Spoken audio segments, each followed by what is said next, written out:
Hi guys, in the next video we're going to be talking about the changes from the original NAFTA, the North American Free Trade Agreement, to now the USMCA, which is the US, Mexico, Canada Free Trade Agreement. The NAFTA agreement first was implemented on January 1st of 1994, and the new changes to the treaty.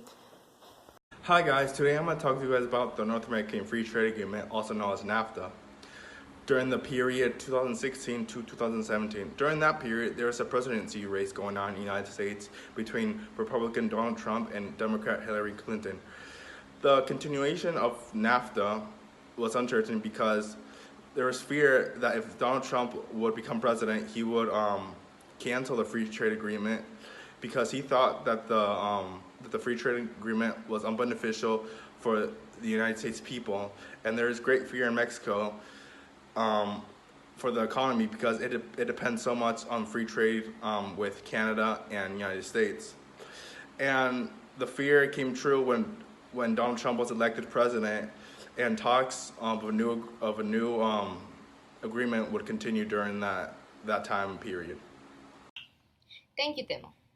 Hi, I'm Yuli, and I will give you some important data about this agreement. First, we're going to start with the imports. The imports from Canada and United States to Mexico in 2018 was of $271.79 billion of US dollars. Then I will explain to you some of the recent and most important changes in this agreement. The first one, and the most obvious one, was the change in the name. From NAFTA, meant North America Free Trade Agreement, to USMCA, United States, Mexico, and Canada Agreement. The new treaty will require that more parts of vehicles be made in North America in order to leave the cars duty-free. This requires that 75% of the parts made in Canada, Mexico, or the USA. The USMCA will open part of Canada's dairy market to farmers in the United States. Under the renewable agreement, Canada will establish new quotas for the United States, increase access to the market for dairy products, poultry, and American eggs. A new change is that the new treaty includes an annex in which the three countries undertake to adopt and comply with labor standards and practices in accordance with the provisions of the International Labor Organization. And the last but not least change was there was a removal of a dispute resolution mechanism between Canada and the United States.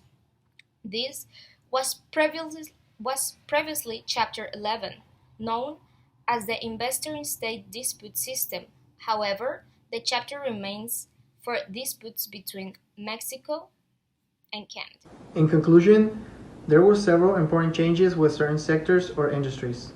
The changes within the negotiations will heavily impact the pharmaceutical industries, the dairy industries, the automotive industry, as well as the dispute resolution mechanisms.